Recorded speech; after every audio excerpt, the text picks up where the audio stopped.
Good day to every one of us. Welcome sa ating isang lesson series. It's a lesson series on Introduction to Pentateuch and the historical books. I'm excited about this lesson or class natin. No? Maganda ito dahil magkakaroon tayo ng matibay na foundation or background on the first 17 books of the Old Testament. So this is an introduction. This is not a survey, no? Hindi ito isang survey na katulad ng mga Old Testament survey, New Testament survey. Ito ay isang introduction. Mamaya explain natin kung ano ibig sabihin nung pag sinabi nating ito ay isang introduction, no? So this will be our lesson 1. Ito yung unang lesson natin, no? So we want to understand the foundations of Pentateuch and the historical books. So parang overview lang ito ng lahat ng ating pag-uusapan sa buong lesson series na ito. So welcome po kayo saan man kayo naroon, nanonood.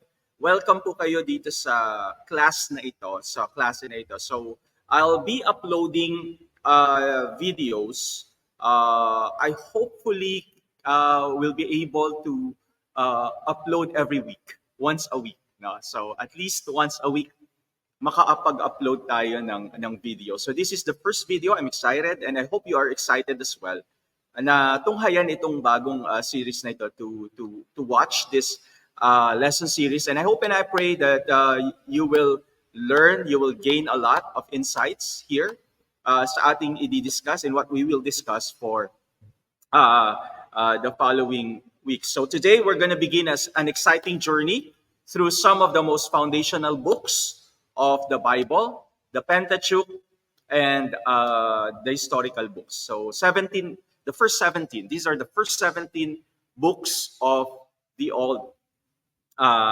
Testament. Before we finally begin, can we just begin with a word of prayer? Maraming salamat, Lord. We thank you, O God, for this beautiful day. And we thank you, Lord, O God, that you have given us this opportunity to listen, to learn from your word, Lord. Help us, O God, to understand your word. Help us, Lord, to treat your word with all reverence and with all hunger and thirst to learn for more.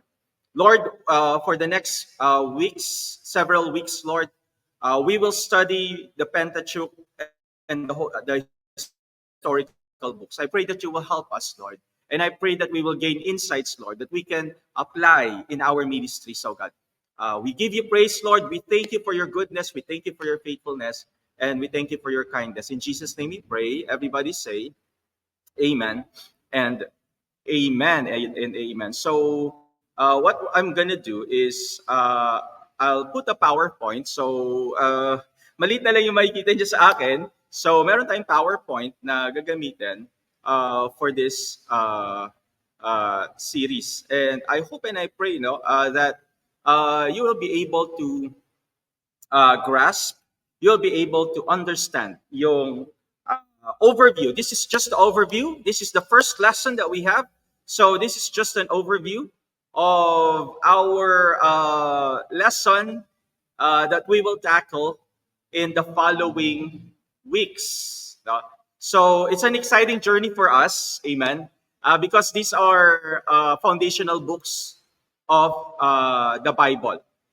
So these are the first 17 books of the Bible, and they are often called, ang tawag sa kanila, are foundations of faith. So we call it foundations of faith. Why? Because they lay the groundwork, ayan, nasa screen natin, because they lay the groundwork for understanding God's relationship with His people and His plan for whom? For us, for humanity. Kaya it's foundation of faith. So they lay the groundwork, no? They are the core. Kumbaga, pag sabi mong groundwork, foundational ito. It is the core of understanding God's relationship with His people and His plan for humanity. So, one cannot fully understand, ito lang yun eh, you cannot understand the prophecies quoted in Matthew, the epistles of Paul, or the reference to high priesthood. Ano ba yung pagiging sacerdote? You cannot be able to understand it if you are just reading the New Testament. No? Because without full knowledge of the Old Testament, without full knowledge of the Pentateuch and the historical books, hindi natin maintindihan yung sinasabi sa New Testament. No? Uh, the priesthood of the exalted Christ, yung typology ni Christ sa Old Testament, hindi natin siya maiintindihan if we do not have a background, a solid background, a core background of the Old Testament, particularly the Pentateuch and the historical books. So talagang mahalaga po ang pag-aaral na ito na gagawin natin sa introduction natin sa Pentateuch and the historical books. So take note, it's foundations of faith. So by the end of these sessions that we're going to do in introduction to Pentateuch and the historical books, no, by the end of this, no, all of the viewers, I'll treat you as students. All of the students here should have a foundational overview of the Pentateuch and the historical books. So foundational. No, ang ating objective dito is for you to have an overview, a foundational overview of the Pentateuch and the historical books. So one of the objectives also is to understand their importance in the Old Testament. Maunawaan natin kung gaano sila kahalaga itong mga libro na ito, no? Yung first 17 books of the Old Testament. Makita natin yung kahalagahan nila sa Lumang Tipan. And i-appreciate natin, ma-appreciate natin yung historical and cultural context in which they were written. So again, historical and the culture for which they were written. Ang mga books sa Old Testament, hindi po primarily isinulat yan para kay Pastor Paul, hindi po isinulat yan para sa iyo. Meron yang talagang audience. Kung paano pag nanonood tayo ng isang or sabihin na natin, wag na lang isang show. Pag tayo ay dumadal sa church, yung pinipreach ni pastor is para doon saan? Doon sa audience ng church. Yung pinipreach ko pag Sunday, yun yung para sa audience ko. Yung nakikita kong kailangan ng audience ko. Now, ganun din sa mga books sa Bible, hindi lang ang Pentateuch at historical books. Lahat ng libro sa Bible po may audience yan. Huwag ho natin kakalimutan yan. Unang-unang sa lahat, hindi po para sa atin, hindi po para sa iyo, hindi po para sa akin yung unang audience nito. Kung unang audience tayo, wala na po tayo dito. Amen? Kung tayo yung unang audience, wala po tayo dito. Siguro tayo yung mga secondary audience na lang nito. So, i-treat natin itong mga libro na ito doon sa intention ng author para sa kanyang audience. So, kukuha po natin, i-treat natin yung pagbabasa nito at yung pag-aaral nito base doon sa history nito. Sa historical and cultural context. Yung surrounding situation, yung surroundings to circumstances, yan po yung context. When you say context, surrounding situation, surrounding circumstances, kailangan ating isasaalang-alang ito. So over the next 12 sessions, we will explore lahat ng mga libro na ito. So regularly, each week, hopefully each week, we will focus on specific book. Ang gagawin po natin, nakafocus tayo sa isang book, no? Sa isang linggo, sa mga susunod na linggo. So for today, just an overview muna. No? Titingnan natin yung text, titingnan natin yung themes, titingnan natin yung theological insight. No? So I will ask you for some assignments. No? Mag-ask lang ako sa inyo ng mga assignments para mas maano tayo, mas mahasa tayo. Kung kamukha nung after this class, mag-a-ask ako ng assignment for a reflection paper on Genesis. Simulan nyo na pong basahin ang Genesis and based on your readings lang, kung hanggang saan kayo abuti ng pagbabasa nyo, pwede ba kayong gumawa ng reflection paper? Now, ang reflection paper po ay, tingnan nyo lang, may mga nakikita ba kayong mahahalagang mga tema na ipinapakita doon sa binabasa nyo. Maging tayo, observant. I-observe nyo lang habang binabasa nyo. Meron ba ako nakikita ditong major na tema? Yung bang talagang magiging, kumbaga kunyari sa creation story, nakikita mo ba yung theme ng kapangyarihan ng Diyos? Sovereignty of God. That God is the creator of all things. Yun po yung theme. God is the creator of all things.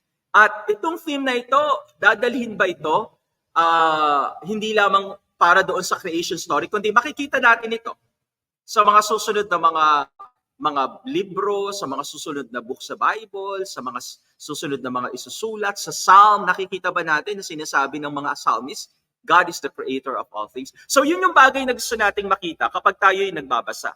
No? Ito yung lalabas dapat sa reflection paper natin. Yung mga major na mga theme na iti-take up sa mga susunod pang mga libro ng mga prophets, ng mga psalmists, no? Even sa mga narratives, sa gospels, makikita ba natin tuloy-tuloy itong tema na ito of God's sovereignty. Isa lamang yun, ha? Siguro, yung iba, gusto kong makita kung nagiging observant kayo. Bigay na lang ako ng isa pa para at least may idea kayo. Yung fall of man and sin. Yan, the sin and the fall of man. Isang major theme din yan na nagsimula saan? Doon kay Adam and Eve. And then, di ba? Tuloy-tuloy yun, yung story na yun.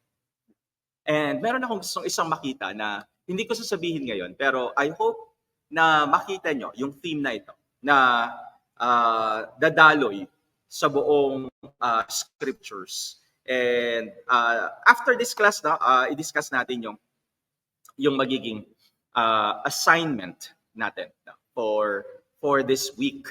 Ayan. So, balik tayo dito sa ating course. So, over maybe 12 sessions, I don't know, tingnan natin. So, we're gonna explore these books in detail. Every session, isang libro yung pag-aaralan natin. Kung kulang yung oras natin, ay tutuloy natin. No, itutuloy lang natin sa mga susunod na mga sessions natin. So I encourage you to communicate. No, if you have any questions, you can post it dun sa comment section. Kumbaga titingnan ko yung mga comments dito. And then you can also email me, you can also message me.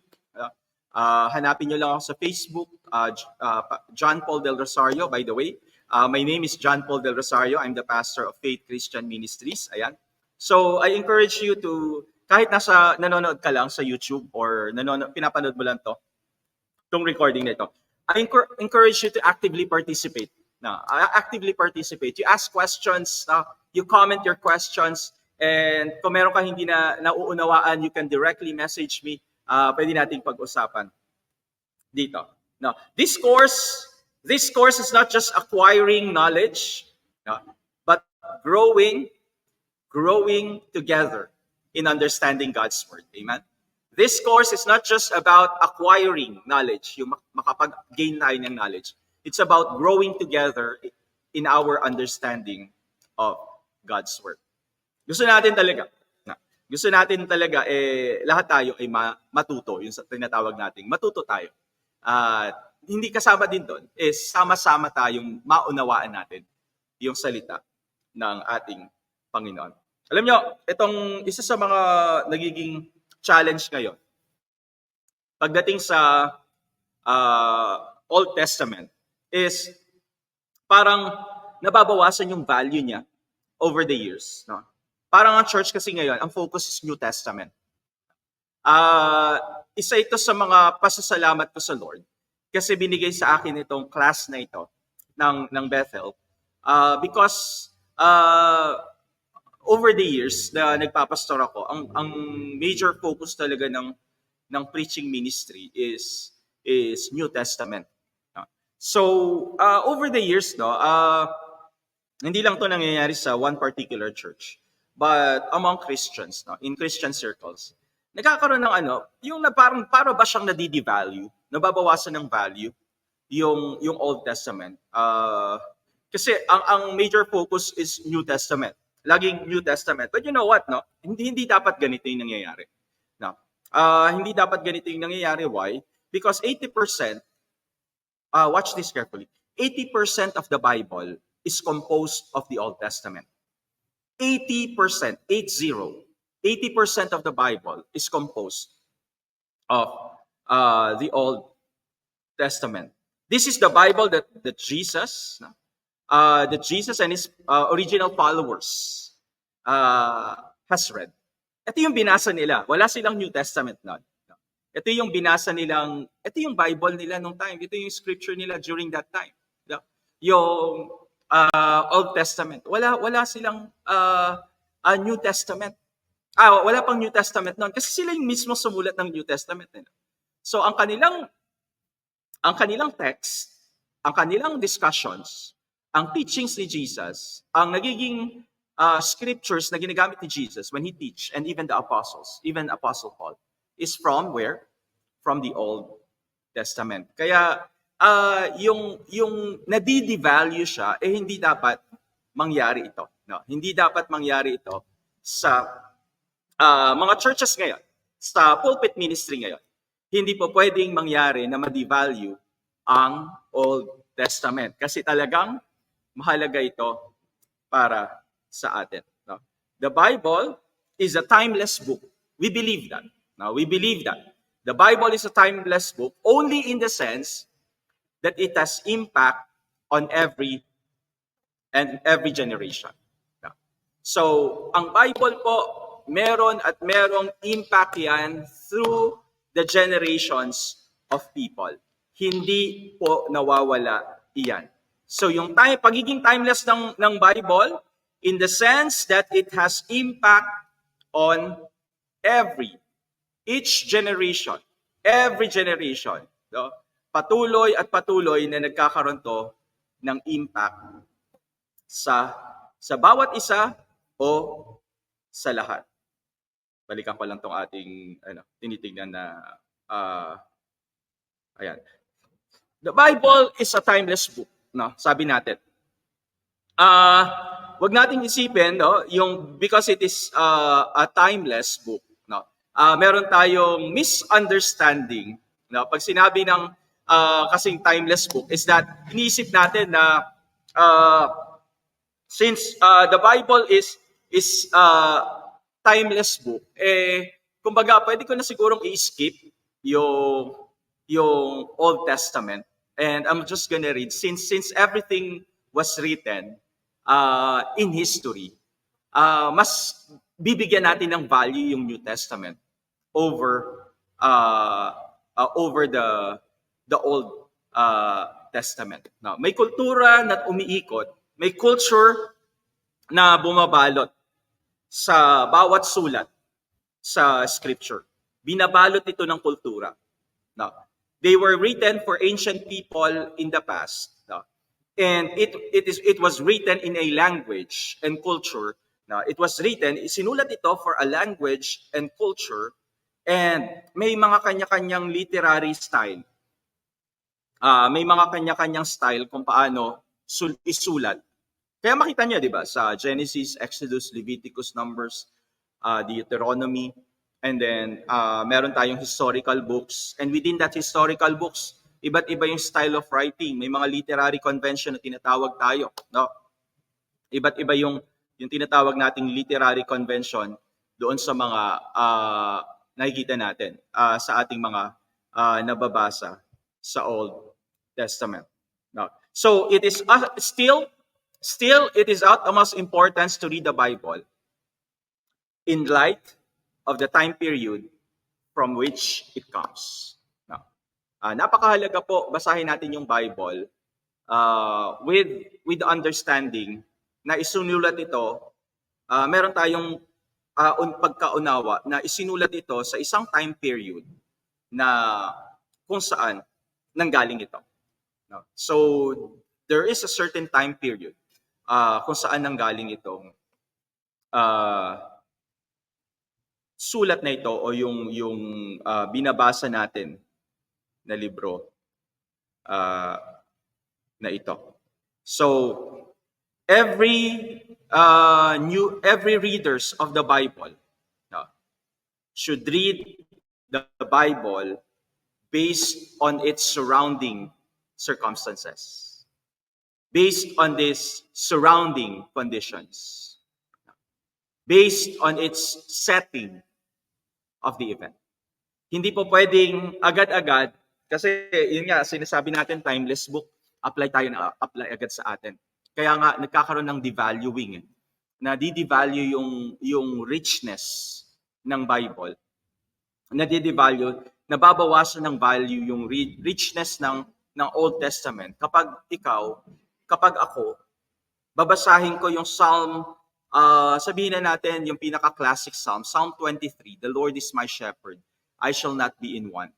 And then talagang i-apply na agad natin ito sa sarili natin. And then yung sinabi ni Jeremiah, "For my plans, I have a plan for you, and that plan is to prosper you and not to harm you."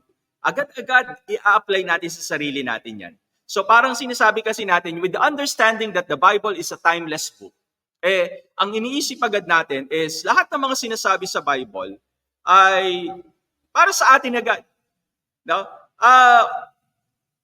Ang pagiging timeless, ulitin ko lang, ang pagiging timeless ng Bible is in the sense that it has impact on every generation. But that doesn't mean that you can apply yung sinabi ni Jeremiah, you can apply yung sinabi ni David, you can apply it to yourself right here, right now, without understanding yung kanyang surrounding conditions, yung kanyang surrounding circumstances, kung bakit ba nasabi ni Jeremiah niya, naitanong nyo ba yun? Bakit ba naisulat ni Jeremiah, bakit ba naisulat ni Jeremiah yun? Bakit ba naisulat ni David yung Psalm 23? Naitanong ba natin yun? Sino ba yung kausap ni David nang sinulat niya yung Psalm 23? Si Pastor Paul ba? Hindi eh. Amen? Hindi ako yung kausap niya dun eh. Meron siyang kausap na particular group or individual. Merong kausap si Jeremiah na particular group and individual. Nadidevalue, watch this carefully, nadidevalue ang richness ng Word of God kapag tayo ay sobrang spiritual sa ating pagbibigay kahulugan nito. Na lahat ini-spiritualize natin sa sarili natin. Na lahat ina-allegorize natin na ito ay para sa akin. Wala naman pong masama kung kayo ay nagdi-devotion and talagang nangusap sa iyo ang scripture na ito. Talagang aangkinin mo to para sa iyo. Pero hindi po ganun yung itinuturo sa atin na lagi dapat nating gawin when it comes to the scripture. Kapag seryoso tayong mag-aral ng salita ng Diyos, kapag seryoso tayo sa ating kaalaman, nais nating lumalim sa kaalaman natin salita ng Diyos, hindi natin po pwedeng spiritualize lahat ng mga verses sa Bible at i-claim natin na sa atin ito. Kasi una sa lahat, may audience yan. Malinaw po ba yun? May sariling audience yan. Hindi tayo yung audience niyan. Tayo lamang mga secondary, bumabasa ngayon bilang mga modern readers. Kaya nga meron tayong term na modern readers. Tayong mga modern readers, paano na natin ngayon mai-apply ito sa sarili natin? No? Kasi ito ay para sa kanila, for them. Now, how you will bridge it is a challenge. Kung paano mo itutulay ito sa atin ngayon, sa panahon natin ngayon, yun yung challenge natin. Amen? Ibig sabihin, kung paano mo i-apply itong passage na ito sa'yo. Ito yung challenge sa bawat isa sa atin. Kaya nga sabi natin, it is still of utmost importance to read the Bible in light of the time period from which it comes. Sandali lang po. So, utmost importance ito. Read the Bible in light of the time period kung saan nanggaling ito. Okay? So, malinaw yon? Malinaw po sa iyo, no?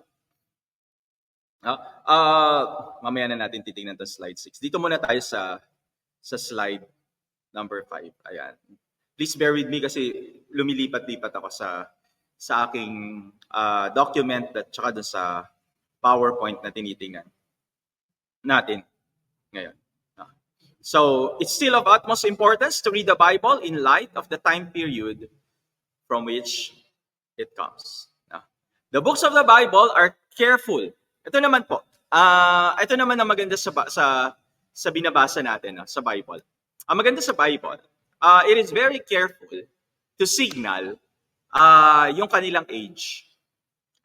Matatagpuan natin yan sa sa like in Genesis, in Exodus, merong mga makikita kang taon, 'di ba? May mga binabanggit na taon na diyan. Kaya very naman ang specified naman.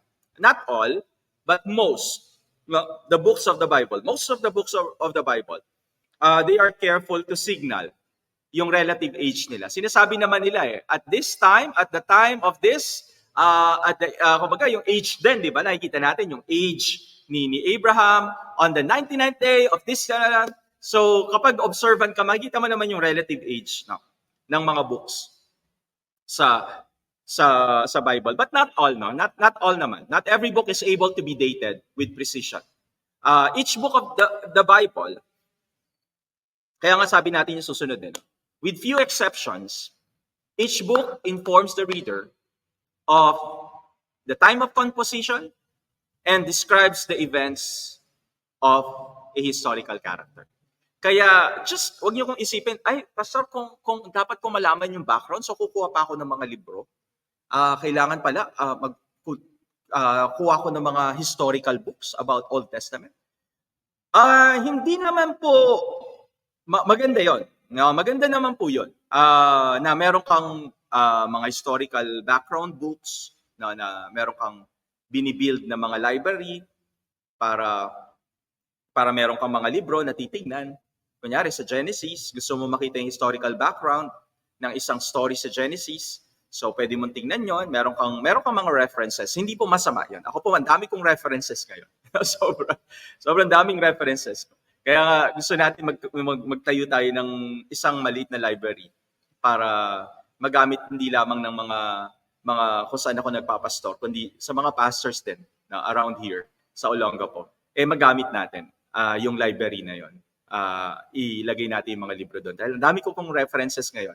And sayang naman kasi kung hindi natin na i-share ito. So, mahalaga yung references. And for me, it's important. Pero within the composition, watch this carefully. Within the composition, yung composition na yon, yung story na binabasa nyo, ando doon na dinidescribe na yung event and yung historical character. And sometimes, dinidescribe din yung time kung saan nangyari at kung kailan nangyari ito at ilang taon nangyari ito. Amen po ba? Nakukuha nyo? Di ba nababasa natin yun? Kailangan observant po tayo. So sometimes, not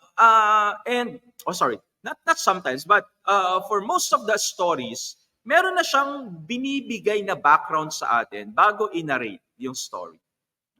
Siguro with the exception of the Book of Psalms, yung mga poetry, hindi natin makita. Pero sa ibang mga sulat, like during the reign of the King Nebuchadnezzar, so meron ka ng hint. Meron na agad hint sa'yo. So titignan mo ngayon, pwede mong i-google na lang, kailan ba? When was the reign of King Nebuchadnezzar? So meron ka ng idea, ano yung context? Saan? Kumbaga, meron ka ng isang point ng iyong historical context. Yun yung tinatawag natin historical context kasi. So nakikita mo yung surrounding conditions, surrounding circumstances. You are looking at yung mga hint sa binabasa mo. So, even the historical character, dinidescribe naman siya. So, he is the son of this, the son of that. Di ba? Pag bumabasa ka ng Old Testament, he is the son of this. He is the daughter of this. He is the son of this. Diba? He is the father. Parang ganun yung So, may description na ng event and ng historical character. So, it is important, watch this carefully, it is important to be aware, it is important to be aware that not understanding, watch this carefully, not understanding the historical context of the Bible can lead us to misunderstandings. Kapag hindi natin pinag-aaralan yung history, kapag hindi natin pinag-aaralan yung background, kamukha din naman sa atin ngayon, di ba? Kapag tayo ay kinikilala natin yung tao, sa mga individuals na lang, kinikilala natin yung individual. Kinikilala natin yung church. Kinikilala natin yung isang organization. Ano yung titignan mo? Yung background. Ganon din po sa Bible. Kailangan tingnan mo muna yung background. Kanino sinabi ito? Kailan sinabi ito? Ano yung kondisyon nung sinabi ito? Ano yung sitwasyon nung sinabi ito? Kaya mag-ingat tayo, lalo na sa mga pastor natin, sa pagpipreach natin. Tayo pa mismo kasi ang nagpapasimuno na maligaw yung ating mga tinuturuan. Maligaw yung ating mga pinagpapastoran. Kapag hindi tayo careful, pag hindi tayo maingat na tinitingnan yung kasaysayan, kailangan tingnan natin yung historical context, yung kondisyon, yung sitwasyon, yung problema. Meron bang problema na nag-e-exist during that time? Yes, nasa exile sila Jeremiah. So, bakit sinabi ni Lord ito kay Jeremiah? No? My plans for you are good and not to harm you. Ano ibig sabihin ng Panginoon yun? Ano ba yung condition na yon? Ano ba yung condition na kinalalagyan nila noong time na yon? That God said it, 'di ba?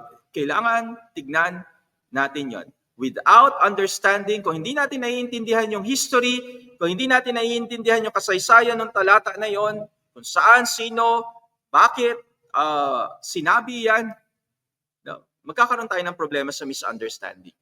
Magkakaroon ng misunderstanding at ito ay kakalat. Pag pinreach natin ito, kakalat pa to sa ating congregation, yung misunderstanding na ito.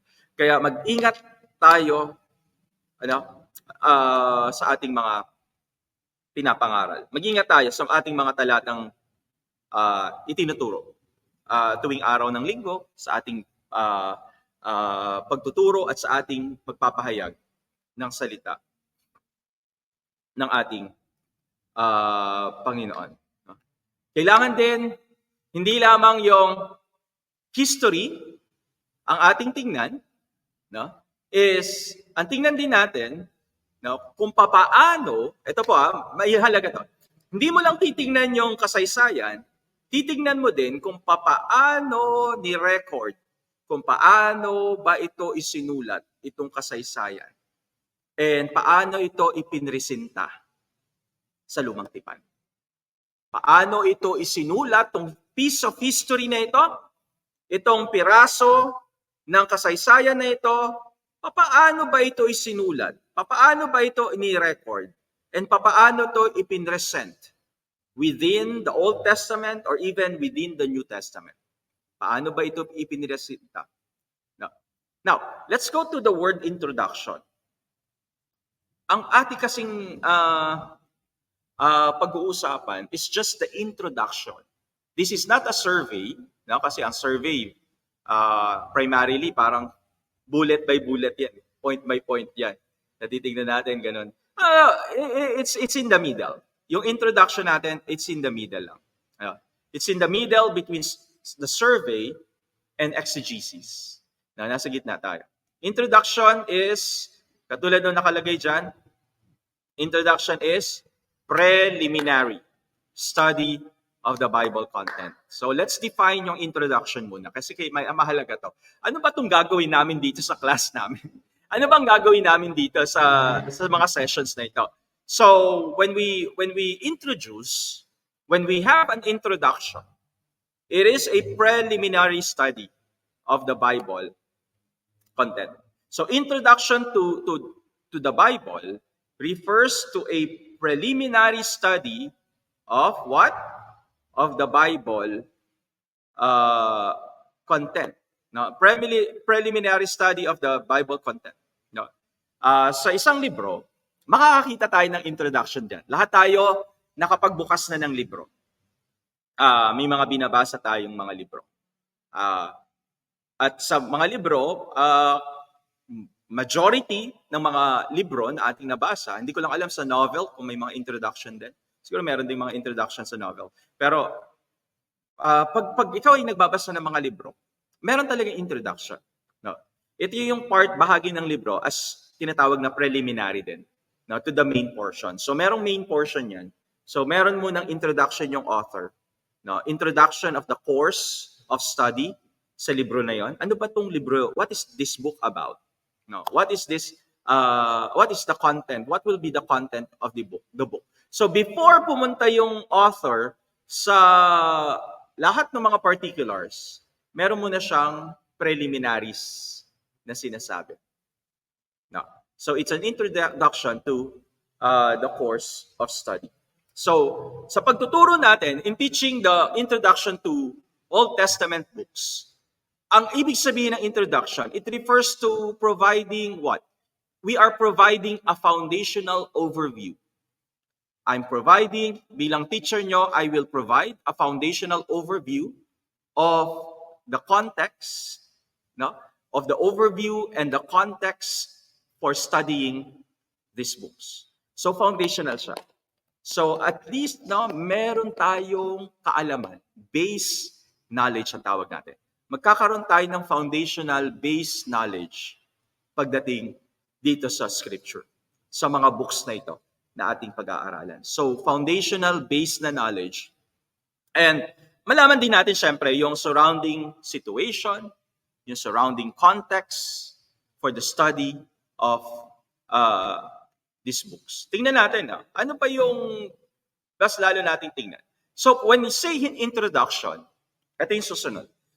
When you say introduction, tinitingnan natin una sa lahat syempre yung historical background. So what is historical background? Ano nga ba itong historical background? Historical background is understanding the historical context in which the Old Testament books were written. So we need to understand the historical context in which the Old Testament books were written. Anong ibig sabihin nitong historical context? So minsan kasi parang nabibigatan tayo.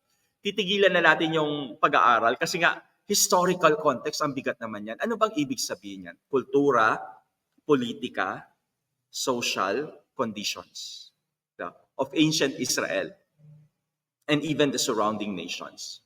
So yung titingnan natin, kultura nila, politika na umiiral, and even yung social conditions ng mga tao of ancient Israels and even the surrounding nations. So yun yung tinitingnan natin pag historical background. So when you do historical context, when you study the historical context, pag pinag-aralan mo yung historical context, you are exploring what? You are exploring the timeline of events. You are exploring the historical period. Ano ba yung period ng time na yon? Patriarchal ba? Is it the Exodus? Is it the monarchy? Is it during the exile? No? And tinitingnan mo yung nila, yung significance ng bawat isa na ito. Nakukuha natin. So, when you say historical background, so introduction, kasama ito. When you introduce a book in the Bible, isa sa mga pinag-aaralan dito is yung tinatawag nating historical context or the historical background. Punta tayo sa pangalawa. So it's a blend. It's a blend of survey and exegesis. So mahalaga to sa exegesis kasi kapag ikaw ay talagang kumbaga binubungkal mo yung talata, binubungkal mo yung yaman at laman ng talata kasama yung historical background sa iyong pagbubungkal ng talata na yung pinag-aaralan. Ano yung pangalawa? So we have historical background. So kapag introduction ang sinasabi natin, mahalaga din, syempre, katulad ng sa survey. So may part na survey to. Authorship and date. Now, sa authorship, hindi lang tayo magdudwell na dahil sinabi ng aming pastor at aking nakalakihan na si Moses, ang author ng Pentateuch, yun na lang tayo. Tapos na tayo, wala na tayong pag-uusap pa, na si Moises ang author ng Pentateuch. Kapag ikaw ay nag-aaral ng introduction to Pentateuch, kailangan hindi lang yung traditional. The traditional view is Moses, pero yung scholarly views ngayon, pag pumasok tayo sa Pentateuch natin, doon ninyo malalaman. No, merong isa pang pananaw patungkol sa paano na isulat ang Pentateuch. Si Moses nga lang ba mag-isa ang sumulat ng Pentateuch? Yan yung traditional na pananaw na meron tayo ngayon sa ating isip. Na pag sinabi nating Pentateuch, si Moises ang sumulat nito. At ito yung traditional na view. So sa introduction, mahalaga malaman din natin ano pa yung ibang mga pananaw. Amen? Pagdating sa pagsusulat, pagdating sa sumulat ng libro na to, pinag-aaralan natin, tinatalakay natin, no, ano pa yung ibang mga pananaw tungkol dito. No. Kino-consider natin, kinikilala natin yung mga tanong sa authorship, no? Whether this book was written by the single author or it is a compilation of multiple resources. Is it a single author, Pentateuch, or is it a compilation of multiple sources? Dito bubuksan talaga yung isip natin. Ito maganda sa introduction, no? Hindi tayo sarado sa traditional na view. Bukas yung isip natin na pwede, na may posibilidad na mangyari na it is a compilation of multiple sources. Yan po yung mainam. Yan yung maganda talaga kapag nag-aaral tayo ng introduction sa Old Testament. Ano yung susunod? So again, ano yung nakita natin? Historical background. Pangalawa, yung authorship and yung date. Ano po yung pangatlo? Ano po yung pangatlo? It is the literary structure and the genre. The literary structure and the genre. So, we analyzed yung literatura, yung form nito, yung structure nito. Is it kwento, narrative? Nagkukwento ba yung author? Ito ba ay nagsasalaysay ng tula, poetry? Ito ba ay oracle? Ito ba ay hula? No? Ito ba ay batas? Nagsasabi ng batas. So, iba't iba yung literary form sa panahon nila ng pagsulat ng Old Testament. So, base dun sa ipinipresent, dapat kumbaga yung literary form nakikita natin doon sa ipinipresent. Kung ito ay tula, ang pinipresent, kung ito ay istorya, pinipresent, yung prophecy, pinipresent, yung law, pinipresent. Meron silang devices na ginagamit para ma-distinguish natin. Para maunawaan natin na ito ay poetry. Maunawaan natin na ito ay isang kwento. Makita naman na din natin habang nagbabasa tayo Alam natin kung tula ito, di ba? Tama po ba? Alam natin kung tula ito. So merong device na ginagamit. Ibig sabihin makikita mo doon sa kung paano isinulat ito, di ba? Maunawaan mo Tsaka yung laman nito mismo, makikita mo, ito prophetic ito. Ito batas ito. Ito kwento ito. Ito awit ito. Poetry, di ba? So that's the literary structure. Titingnan din natin. So genre. So kapag pinag-aralan natin yung Pentateuch and historical books, when you say introduction, we identify the different genre within the Old Testament and how they influence the interpretation. Kung paano nila nai-influensyahan yung pagbibigay kahulugan sa libro. So kailangan alam natin kung ito ay ano ba to, wisdom literature ba to? Ito ba ay prophetic literature? Yung Jeremiah po, ano po ba yung Jeremiah? Prophetic literature. Yung Psalm, ano ba yung Psalm? Di ba? Anong klaseng literature yung Psalm? Is it wisdom literature? Ang Proverbs is wisdom literature. Paano naman yung awit? Paano naman yung Psalm? Di ba? Paano yung First Kings? Paano yung Second Kings? Paano yung First Chronicles? Paano yung Second Chronicles? So, sa introduction, kasama din po yung literary structure and even yung genre. Number 4, themes and theology. Ito po yung mahalaga. Kaya nga, kapag naggawa kayo ng reflection paper, tignan nyo yung mga central, yung mga core na theme na dadaloy sa buong banal na kasulatan. Hindi lamang for Genesis, hindi lamang for Exodus. Tignan nyo yung mga tema ng binabasa nyo. Dadaloy ba ito sa buong banal na kasulatan? Yung covenant between Abraham and God. Dadaloy ba yan sa buong ah, banal na kasulatan? Yung covenant na ginawa ng Panginoon, pag-establish niya ng covenant kay Abraham. Ito ba ay dadaloy sa buong banal na kasulatan? So tingnan natin yung central theme, theological message, no? Ano yung mensahe ng Panginoon? Ano yung mga mahalagang konsepto doon sa na ipinipresenta within that Old Testament? For example, ano ba yung mga mahalagang concept? The covenant, yung pakikipagtipan ng Panginoon, batas, prophecy, monarchy, kingship, justice, mercy. So yan yung mga tema na ipinipresent, no? Yung mga yung mga concept na pinipresent sa atin. So understanding how these themes contribute to the overall message of the Old Testament. Doon natin titignan kasi yan. Ito bang tema na ito, paano ito nagko-contribute, no, sa buong mensahe ng lumang tipan and kasama na rin ang bagong tipan. Amen po ba? Now, so makita natin yan, pag-aralan natin yung themes and even yung theology. Now, when it comes to canon, ano ba yung canon? Yung the standard of the scripture. So, nakasama ang Genesis, nakasama sa canon. Pag sinabi mong canon, ito yung collection of 66 books of the Bible. So, titingnan natin, i-examine natin yung significance ng Genesis doon sa yung place ng Genesis sa 66 books of the Bible. So, yan yung canonical significance. Yung kanyang kahalagahan, no? Isiyasati natin, no? Examine natin yung lugar ng libro na ito doon sa canon ng Old Testament, doon sa pagsasama-sama ng 66 books of the Bible. Ano yung role ng Genesis?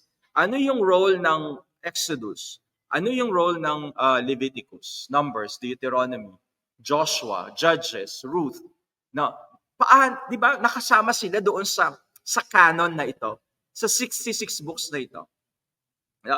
Ano ba yung role nila, no, in the larger biblical narrative? And we will discuss the process, no? Tingnan natin to, yung proseso by which the Old Testament book was recognized or were recognized as canonical, no? And how they were transmitted to history. Pag may time tayo, mabigat po kasi itong dalawang, yung isa na ito, yung proseso ng transmission nitong, sabihin mo na, yung kay Joshua. Ano yung naging proseso ng transmission ng libro ni Joshua through history? Mabigat na discussion ito. Tingnan natin kung pwede nating pahapyawan yung ating discussion dito. Pag pumunta na tayo dun sa specific books, no? Pag-aralan natin yung method of transmission dito. Pero siguro maikli lang po. Hindi natin mapag-uusapan ng detalye ito dahil mahaba po ito. Now, number 6. Purpose and audience. Ito rin. Mahalaga ito. Yung layunin, dito na pumapasok din yung audience. So, binanggit na natin to earlier. We have said it earlier that we have to be careful with our readings, Old Testament particularly sa ating, dahil ito yung pinag-aaralan natin. We must be careful in reading the Old Testament and even the New Testament, syempre. So, tingnan natin yung purpose nito, understanding the purpose for which each book was written, and even the audience, it was originally intended. No, it was really originally intended to reach. No. And kasama na rin syempre dito is we explore the relevance. Ano ba yung relevance nito? Nitong libro na ito para sa atin, mga modern contemporary readers. No? And papaano yung mensahe na ito ni David sa Psalm 23, papaano yung mensahe na ito, it continues to resonate today. The Lord is my shepherd. I shall not be in want. No? Siguro sa mga, for now kasi ang ating focus is Pentateuch and historical books. No? Siguro sa mga susunod na mga linggo at taon, ay gagawa din tayo ng lesson series para doon sa ating Psalm, wisdom books and Psalm, and even yung mga prophetic, apocalyptic books. Pero ang mahalaga dito, kapag tayo ay nasa introduction, ang introduction, dinidefine natin yung purpose, inaalam natin yung audience natin. Inaalam natin yung purpose and audience nung libro na isulat. Number 7, major issues and critical approaches. Wag ho kayo ulit matakot dyan. Huwag niyong katakutan yung mga words na critical approach. Introducing major scholarly issues, yung mga debates na nangyayari. Sa Genesis, pag pinag-aralan na natin yung Genesis 1 to 11. Ayan, 'di ba? May mga related na mga debate diyan sa Genesis 1 to 11. Ano ba yung mga major issues usually?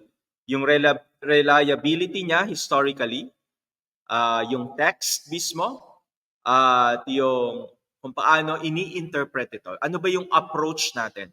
Kung paano bibigyan ng kahulugan yan. Isa sa malalaking mga issue yan. No? Kung paano natin bibigyan ng kahulugan yan para sa atin ngayon. No? Pag sinabi mong critical approaches, huwag ko kayo matakot. Hindi po ito yung nagiging kritiko tayo. Hindi po.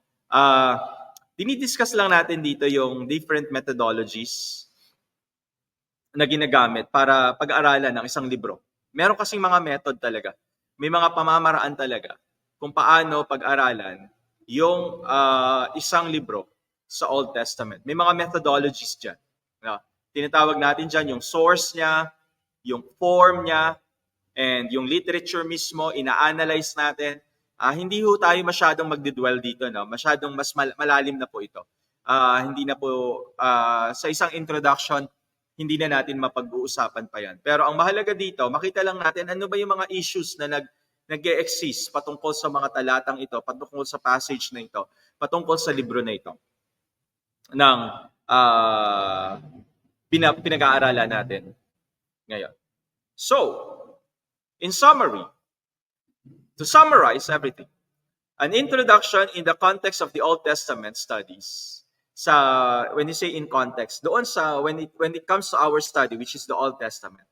Now, it is a comprehensive foundational overview that equips students with the necessary background. Ito yung ating goal dito. You will have a necessary background, tools, and perspective. Now, you have what is necessary. That by the end of these class sessions, you already have what is necessary. Amen. You have what is necessary, which is backgrounds, tools, perspectives, pananaw, to engage deeply in the biblical text. Ito naman yung ating purpose dito. Mag-engage tayo deeper into the biblical text. Huwag lang tayo dun sa mababaw na level. Kailangan lumalim tayo sa ating pananaw. Lumalim tayo sa ating kaalaman sa teksto ng Bible, sa salita ng ating sa banal na kasulatan, mga kapatid. Mahalaga ito para sa bawat isa sa atin. Amen? Mahalaga ito para sa bawat isa sa atin. Malaman mo yung background, malaman mo yung mga tools, and even the perspective para mas lumalim ka sa iyong engagement sa Old Testament. Yung engagement mo mas lumalalim sa biblical text. So, kumbaga, we are just, say it with me, we are just setting the stage. Itong pag-aaral na ito is just setting the stage for a more detailed study and more analysis of the Old Testament books. So we are just preparing the stage for you for a deeper study, a detailed study and analysis of the Old Testament books. No? Ang goal natin dito is that to conduct the student from outside, pumasok ka. Para siyang isang tahanan na ini-introduce natin ang bawat isa. Halika kayo, pumasok kayo sa Old Testament books. Amen. So parang ang ginagawa natin, from being an outsider, na ang ginagawa lang natin, apply lang tayo ng apply sa sarili natin itong mga libro na ito. Hindi natin tinitingnan, hindi natin isinasaalang-alang yung mga historical context, hindi natin isinasaalang-alang yung audience. Ang mangyayari, sa pag-aaral na ito, parang binubuksan na yung pintuan at inaanyayahan kayo. Ini-introduce na kayo. Halika kayo, ito yung Old Testament books. Ito yung Pentateuch. Ito yung historical books. Amen po ba? So that we will feel, can you say it with me? Feel at home. You will feel at home with it. Amen? So what we want is that we will feel at home when we read it. Meron na tayo kasing nabuo na background, may nabuo na tayo sa ating mga pananaw about this book. Kaya pag binasa natin, we are more feel at home. Pag binasa natin. And yung kumbaga, yung terms natin hindi pa ganun kalalim no? Yung terms natin dito at yung understanding natin hindi pa malalim, pero meron tayong sense of home na nafi-feel at home tayo pag binabasa natin dito. No? So, the focus of an introduction, dito ba yan? Ayan. So, the focus, when you say introduction to Pentateuch and historical books, the focus of the introduction, after what we have said earlier, the focus of an introduction is therefore familiarity and understanding. Now, say it with me. Familiarity and understanding. Not so much on evaluation yet. Hindi pa tayo nandoon sa evaluation. We are just getting familiar and we are just getting to understand. Amen. The Old Testament, particularly the Pentateuch and the historical books. So what we're after is your familiarity, my familiarity, and understanding.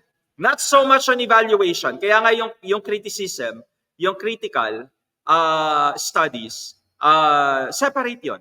Sa deeper seminary study, pag nag-masteral na kayo, or even pag alam ko sa Bethel, sa third year, fourth year, may advanced hermeneutics So, kunyari, nag-Bible school na kayo at kayo ay nasa mga third year, fourth year na kayo, meron kayong tinatawag na advanced hermeneutics. Doon na yung pinag-aaralan yung criticisms, no? Yung biblical criticisms. Yun yung mga source, criticism, form, literary. Pero dito, ang kailangan lang natin, kaya para sa lahat ito. Yung study na ito para sa lahat. Ang kailangan lang natin dito is familiarity. Ang ating goal dito, understanding. Not so much with evaluation. So, sabi ni Horace Hummel, na introduction, tingnan niyo yung nasa screen ninyo. Introduction occupies somewhat, middle ground, middle position between a Bible survey and exegesis. So nasa middle lang tayo. Nasa gitna lang tayo between survey and what we call exegesis. So nasa gitna lang kayo. So ito yung ibig sabihin ng introduction. Hindi tayo masyadong lalalim to the point na pag-aaralan natin lahat. No? Hindi, separate po yun. Hindi naman natin pwedeng i-take up yan sa isang course of study. No, kailangan ng isa pang course of study for those who want na mas malalim pang kaysa sa introduction, yung kanilang malaman. We need the necessary background. We will learn the necessary tools and perspective to engage deeply on the biblical text. So, introduction, preliminaries lamang ito, preliminaries to the study and interpretation of the contents of the Bible, especially Old Testament. Dahil nasa Old Testament tayo, preliminary lang to. Mga preliminaries sa ating pag-aaral ng Old Testament. Banggitin ko rin dito sa ating pag-uusap ngayon. No? Sa ating pag-aaral ng introduction, kailangan alam din natin,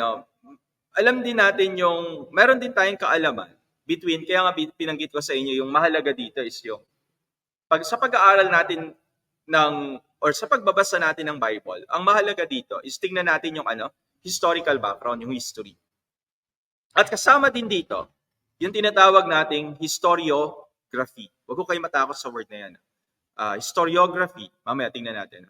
History, when we talk about history, it refers to the actual events. Now, pag sinabi nating history, it refers to the actual events that occurred in the past. Now, ito yung history. Actual events that occurred in the past. No? And in the context of the Old Testament, pag sinabi natin to sa konteksto ng lumang tipan, history, it would encompass. Ito ay sinasaklawan nito. Yung real life events, people, places, occurrences that the biblical narrative describe. Yung mismong kwento na binabasa natin, yun yung history. Na yung event, yung mga tao, yung lugar kung saan nangyari ito, ano yung pangyayari, ano yung nangyari doon, di ba? Ito yung dinidescribe ng biblical narrative. Ito yung dinidescribe sa kwento. At ang tawag natin dito is history. Such as, for example, Exodus. And then the reign of David. Tapos yung pagsakop ng Babylonia sa Israel. So those are stories. Those are real life events, 'di ba? May people doon, may places doon. Ano ba yung mga occurrences na nangyari doon? 'Di ba? Doon sa biblical narrative na yan. Anong tawag natin doon? History. So history. Mahalaga yon. Now, when it comes to the introduction, meron tayong pag-aaralan na part which is history. Now, meron din naman tinatawag na historiography on the other hand. Huwag ko kayo matakot, again, huwag kayo matakot sa word na ito. No? Historiography, ano ibig sabihin ito?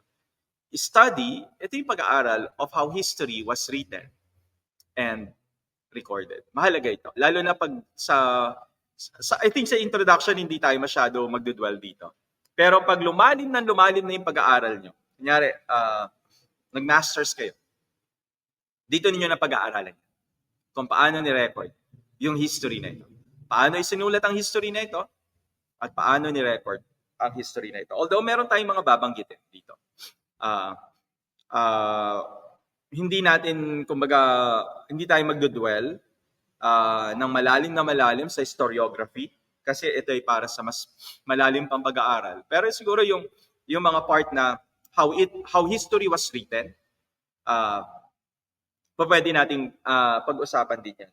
In the Old Testament, historiography, ano yung ini-involve nito? Examining how the biblical authors selected, pinili, they interpreted, and presented the historical events. No? So, pag sinabi nating historiography, sinisiyasat natin kung paano yung mga sumulat sa Biblia.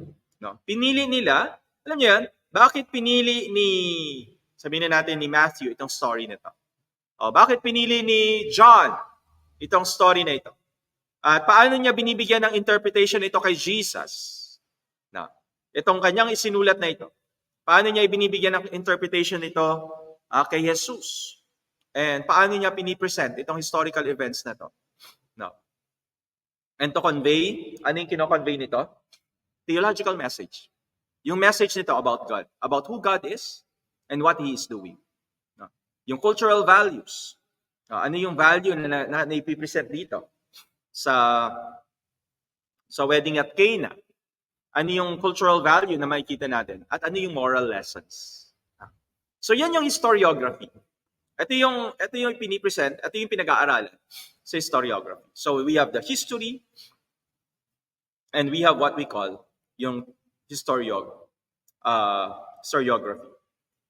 So study of how history was written and how it was recorded.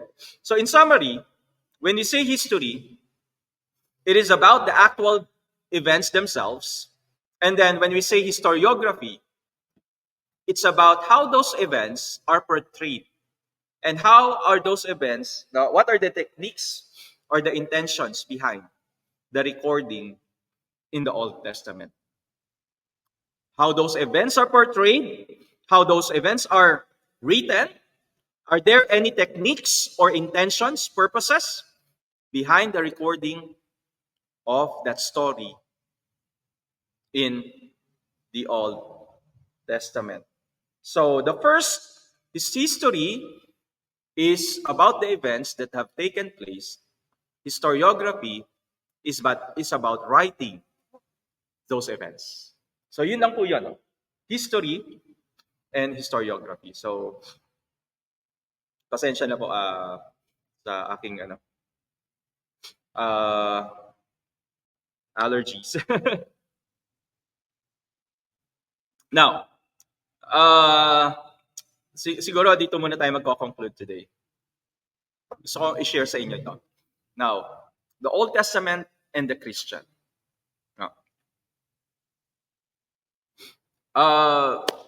Napaka-relevant ng Old Testament sa atin. Paano natin to mai-apply ngayon? Itong studies natin, preliminaries pa lang naman to ng ating mga pag-aaralan. So, ang ano natin dito is the Old Testament and the Christian. Paano natin mai-apply ito? Paano dapat natin tignan? Paano natin dapat tignan ang Lumang Tipan, ang Old Testament, para sa atin ngayon? Minsan kasi yung ignorance natin and yung neglect natin na pag-aralan mo ng mabuti yung mga passages of Scripture. Nagkakos ng malaking injury sa atin to sa Christian life. Marami sa atin nagki-claim ng mga promises sa Old Testament na hindi naman talaga particularly para sa atin yon. And then ikini-claim natin yon. Claim tayo ng claim. Itong verse na ito para sa akin. Itong verse na ito para sa akin. Alam nyo, nagkakos yan ng injury sa atin. Nagkakos ng malaking injury sa atin yan. Pag ganun yung ating treatment ng passage sa Old Testament and even sa buong Bible. Hindi ganun dapat yung treatment natin. Kailangan, tingnan natin muna, kanino ba ito sinulat? At makita natin yung value nito. By looking at its history. Sa pagtingin natin sa introduction niya, sa pagtingin natin sa background niya, sa pagtingin natin dito, dapat mabuo yung respeto, mabuo yung reverence natin. At makita na talaga natin yung dakilang value ng mga isinulat, both in the Old Testament and the New Testament. Pag-usapan natin yung value. Ano ba yung value ng Old Testament to our times today? Ano ba yung value, Pastor? Ano ba yung kabuluhan ng Lumang Tipan sa panahon natin ngayon? Bilang panghuling mga pananalita. First, the Old Testament is a rich source of theology and doctrine that is required by the New Testament. And without which, kung wala iyon, kung wala ang Old Testament, Christian theology, yung ating mga pananaw ng salvation, ng kaligtasan natin, yung ating mga pananaw ng kaligtasan, yung ating pananaw patungkol kay Kristo, yung ating pananaw tungkol sa Diyos, kung wala ang Old Testament, magiging mas kulang na kulang. Amen? Mas kulang na kulang pa. Magiging deficient na talaga siya. Kung wala ang Old Testament, because Old Testament is the source, has a rich source of theology. Yung mga doktrina natin ngayon, yung mga pinaniniwalaan natin bilang bahagi ng isang organization, yung mga doctrines na pinipresent sa atin, saan nanggaling ito? Nanggaling ito sa Lumang Tipan. Kaya mahalagang mahalaga sa bawat isa na pag-aralan. Mahalaga na mabuo yung value, yung sense of value natin para sa Old Testament. Valuable ang Old Testament. It's a rich source of theology. It's a rich source of doctrine. That is required by the New Testament. You cannot be able to understand New Testament if hindi natin nauunawaan ng lubusan ang lumang tipan. Amen? So kailangan maunawaan nating maigi yung lumang tipan upang sa ganon, lalo nating ma-appreciate yung bagong tipan. Second, so natapos tayo na sa una. Now, second, hindi lang rich source ng doctrine and theology. Secondly, so mastery of the Old Testament is important. It is crucial, very important to understanding the New Testament. Nabanggit ko na ito kanina lang. So yung mastery of the Old Testament is very crucial to an understanding of the New Testament. The New Testament understanding of God, ito pakatandaan natin. Yung pangunawa ng New Testament of God is built on the foundation of what God has already revealed about Himself in the Old Testament. Amen? So yung New Testament understanding of God, yung nababasa nating understanding ng bagong tipan, Matthew, Mark, Luke, John, until Revelation. Yung nababasa nating understanding of the authors about God, they were built on the foundation of what God has already revealed about Himself in where? In the Old Testament. Now, so every teaching in the New Testament is either directly based or at least it was hinted. May hint na ito is galing sa lumang tipan. So every teaching in the New Testament is either directly based or at least it is hinted in the Old Testament. All this, lahat ng ito, all this is to say that the Old Testament, can you say it with me? It was the Bible of Jesus. Bible of Jesus. The Old Testament was the Bible of Jesus. It was the Bible of the apostles. It was the Bible of the early church. And the writers of the gospel, the writers of the epistles, Paul, diba? James, sino pa yung mga sumulat? John. The writers, these writers, they drew on it. They drew on the Old Testament almost exclusively for the source of their authority. Saan galing? Sa lumang tipan. Saan galing ulit? Sa lumang tipan. The Bible of Jesus, the Bible of the Bible of the apostles, the Bible of the early church was the Old Testament. Tingnan ko lang itong ating. To them, para sa kanila, what they taught and wrote, yung kanilang itinuro at yung kanilang isinulat, they were an extension. Now, they were an extension and fulfillment of God's earlier words. No? Ito ay isang extension lamang. And ito ay fulfillment ng mga unang sinabi ng ating Panginoon. No? So they therefore felt free to quote it, to cite it, no? Or allude to it. They were free to do it. Diba? Because it was an extension, it was a fulfillment, ito ay katuparan. No? Katuparan ito, no? Yung kanilang mga sinasabi, yung kanilang mga itinuturo, yung kanilang mga isinusulat, katuparan nito ng sinabi sa Old Testament. Kaya naman talagang meron silang freedom to quote it, to cite it, and even to allude to it. Diba? Dahil they assume, no? Ang assumption ng mga authors is yung mga nakikinig, yung audience ko, yung bumabasa ng sulat ko na ito, yung bumabasa ng gospel ko na ito, nauunawaan nila yung mga turo sa lumang tipan. Sipin nyo na lang yun. No?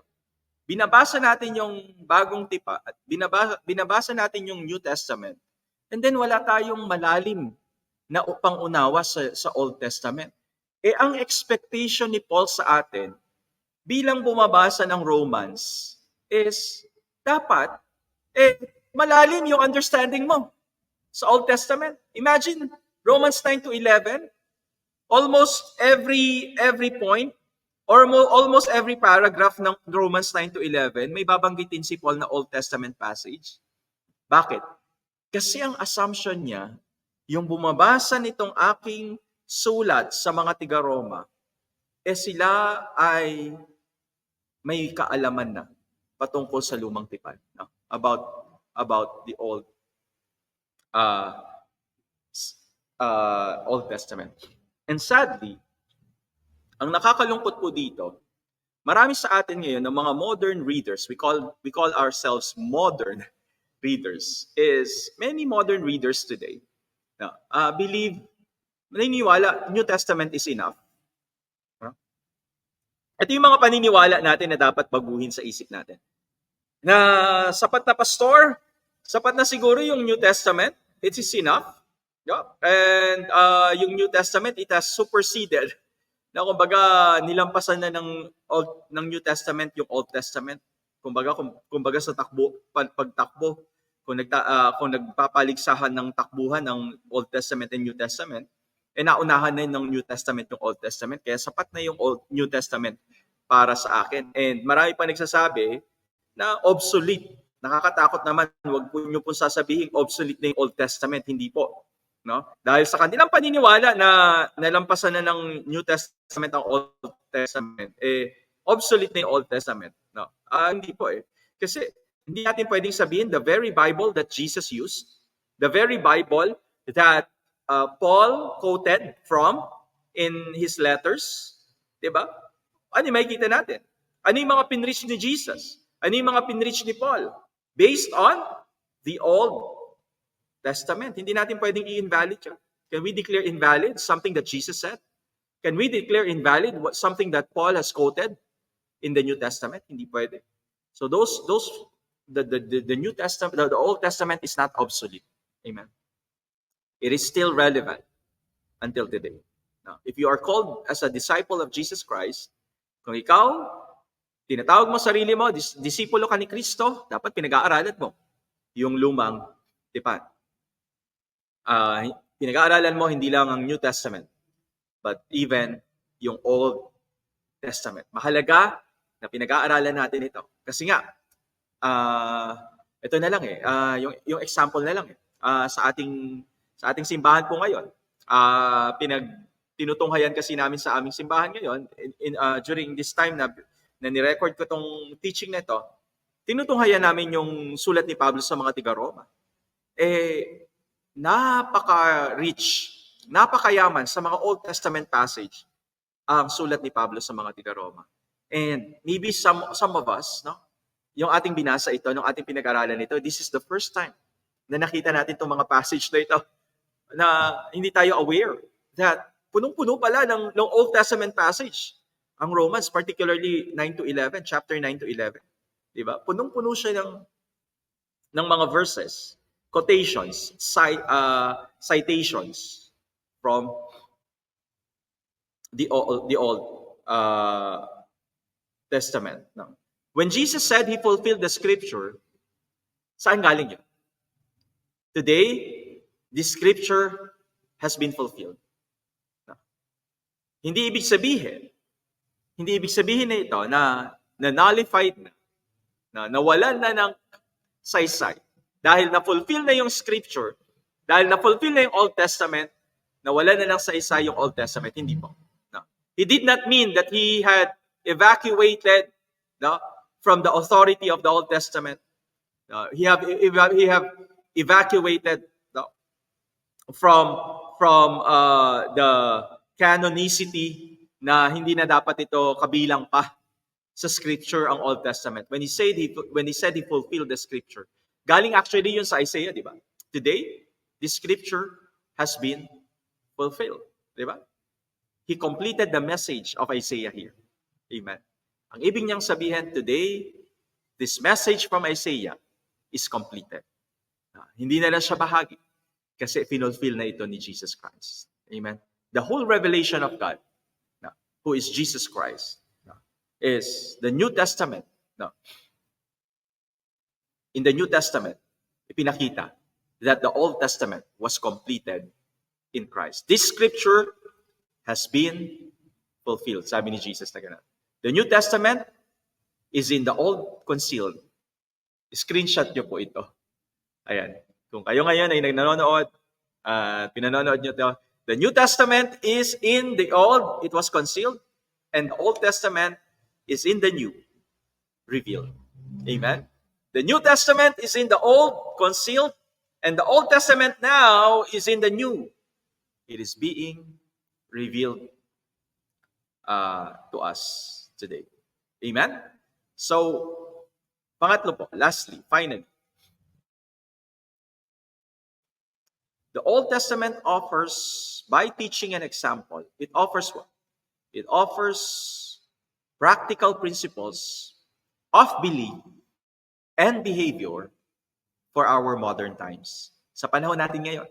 So pangatlo, yung lumang tipan po, it offers, by teaching and example, practical principles of belief and behavior for our what? For our contemporary times, para sa panahon natin right now, ngayon.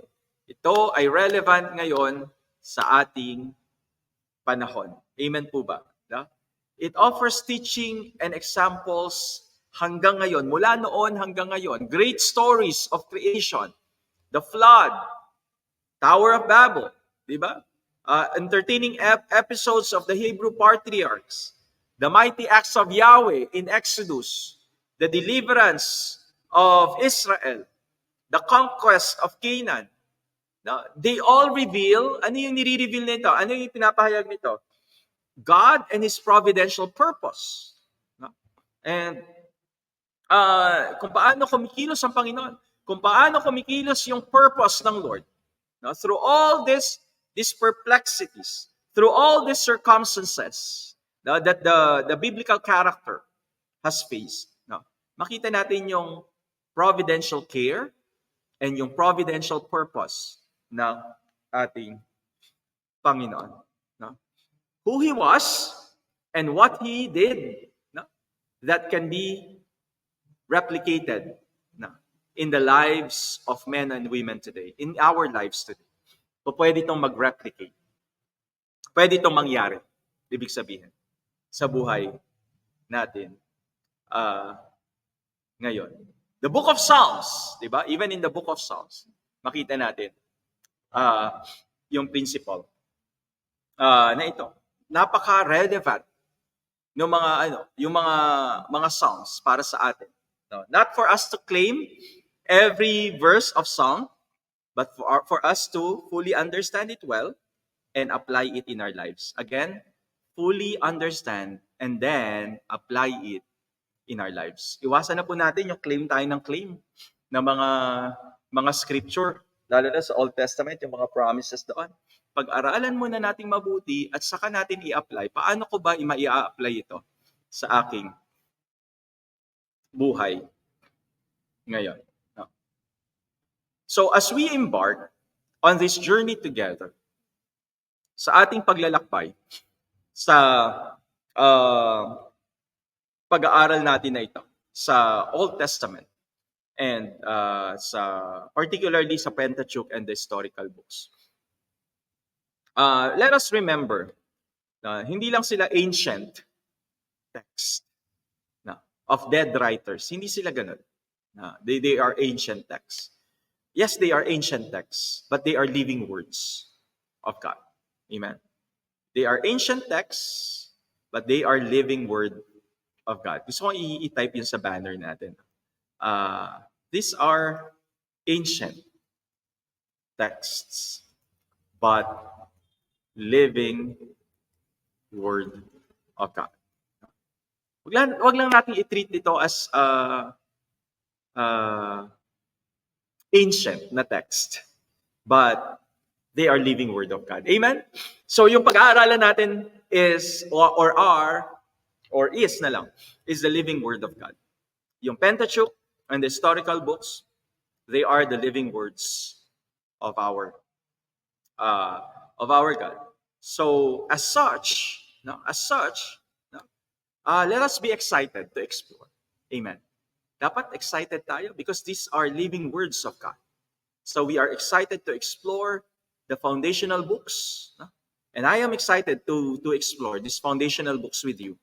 And let us continue together. Together, let us discover the richness of the revelation of God in the Pentateuch and in the historical books. Amen. Let us embark on this journey together, excited because this is the living Word of God. Amen. Explore, lakbayin natin, mag-explore tayo sa mga foundational books na ito. And let us, can you say it with me, discover. Discover natin yung kayamanan ng kapahayagan ng Panginoon dito sa Pentateuch and dito sa historical books na ating tutunghayan sa mga susunod pang mga araw at mga linggo. Siguro hanggang dito muna tayo sa ating pagtunghay sa salita ng Panginoon or sa pagtunghay natin sa introduction ng ating pag-aaral, which is the Pentateuch, introduction to the Pentateuch and historical books. And I hope and I pray that may natutunan tayo sa araw na ito, sa ating pinag-aralan. Overview pa lang naman ito. Sa mga susunod na sessions ay magiging particular na tayo. Next week, pag-uusapan natin is an introduction to the Pentateuch. Tingnan muna natin yung Pentateuch as a whole. Now, hindi muna natin titignan yung Genesis agad-agad. Tingnan muna natin yung Pentateuch. No? So, meron tayong background muna na study on the Pentateuch. So, I'll see you on the next session, please. Tuloy-tuloy natin itong ating pag-aaral. And, ayan, ipopost ko yung aking email address. Ayan. Para alam ng lahat. Pwede ka bang gumawa ng reflection paper and isend mo dito? Simulan na natin, so yung binabasa sa Genesis, kasama nito, companion dito, sa pag-aaral natin, I encourage you, please do read yung Pentateuch. At your own pace naman, wag naman yung mabilisan lang. At your own pace, mag-observe ka. Gusto natin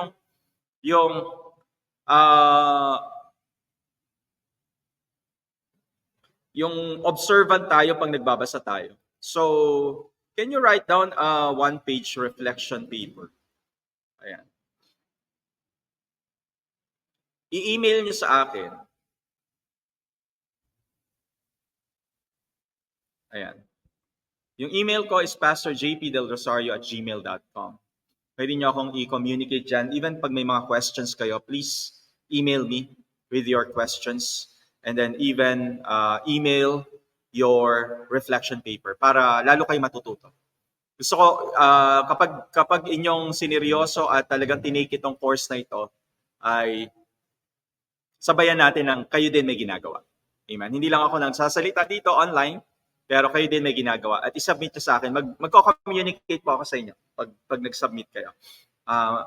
Magbibigay ako ng sarili kong feedback doon sa mga nanonood nito. If this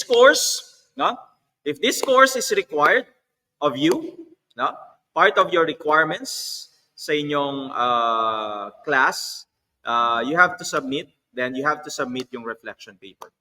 Kung required kayong panoorin tong class na ito, if it is used in Bible school settings, kung part kayo ng Bible school, part kayo ng class sa Bible school, you have to submit the reflection paper to me. My email is pastorjpdelrosario@gmail.com. Ayan. So, marami pong salamat. Tayo po muna magtapos sa panalangin bago natin i-end ito. Maraming salamat po, Panginoon, sa araw na ito. Amin pong natunghayan ng iyong salita. Salamat sa kayamanan ng salita mo, Panginoon. Dalangin ko po, Panginoon, patuloy kaming lumalim, Lord, sa aming pangunawa, sa aming kaalaman, at sa aming kapasidad, Lord. At dalangin ko magkaroon kami ng excitement, magkaroon kami ng hunger, ng thirst, Lord, to study your word. Particularly, Lord, yung Old Testament. ma-establish muli kami, Panginoon, at patuloy kami ma-establish dito sa Old Testament, Panginoon.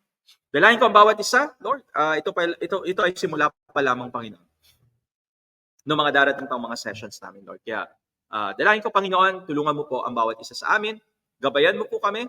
Samahan mo po kami, Panginoon, ng iyong banal na Espiritu, Lord, sa aming pag-aaral na ito. Ibinabalik namin sa iyo ang lahat ng papuri, pagsamba, at pasasalamat. Salamat po, Panginoon, sa umagang ito. Salamat sa iyong salita. Salamat, Lord, sa iyong pagkilos sa bawat isa sa amin. Pinupuri ka namin, sinasamba ka namin, Panginoon, sa pangalan ni Jesus. Amen and amen. Amen and amen. Amen. Magandang araw po sa ating lahat. Ayan, natapos natin yung unang session. See you on our next session. Ituloy natin itong pag-aaral na ito. Naniniwala ako, marami tayong matututunan dito sa introduction to Old Testament and introduction to Pentateuch and the historical books. God bless you all and have a wonderful day ahead of us. God bless po sa bawat isa sa atin.